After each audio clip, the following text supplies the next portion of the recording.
Natuklasan ng National Bureau of Investigation na may sindikato umano nagre-recruit ng Chinese nationals para mangalap ng impormasyon sa Pilipinas. Nadiskubre po yan sa pagkakaaresto sa isang Chinese national na may dalang mga gamit na para umano sa pang-espiya. May unang balita, si John Consulta.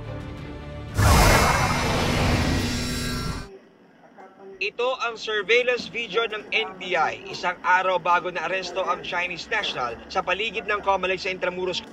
Kita sa video ang dayuhan habang hinahakot at isinasakay sa nirentahang sasakyan ang IMSI catcher na kanya raw na modify sa tinutuluyang kwarto.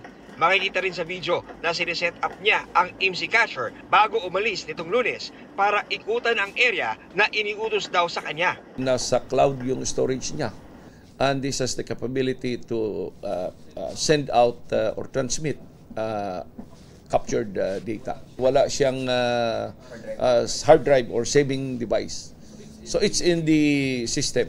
Natuklasan umano ng NBI na may sindikato na nagre-recruit ng Chinese nationals sa labas ng Pilipinas na ang task ay may kinalaman sa pagkalap ng impormasyon. Meron kaming information na ito ay kinontrata doon sa Macau ng isang grupo na hindi niya rin matukoy yung eksaktong pagkakakilanlan to replace somebody or to take on from somebody an ongoing operations.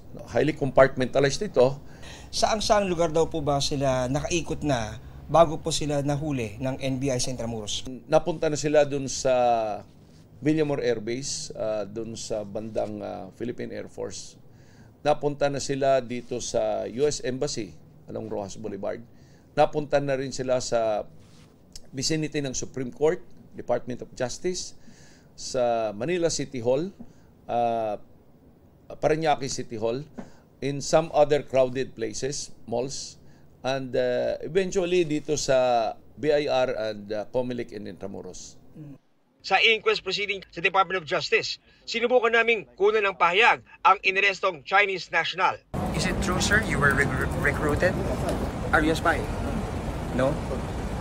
Ayon sa NBI, ang naging susi sa operasyon, impormasyon ng private citizen. Ito yung na-build natin na public consciousness or awareness sa tulong ng media nung nakita niyang being loaded onto a vehicle, yung ganitong klaseng equipment, informed the NBI.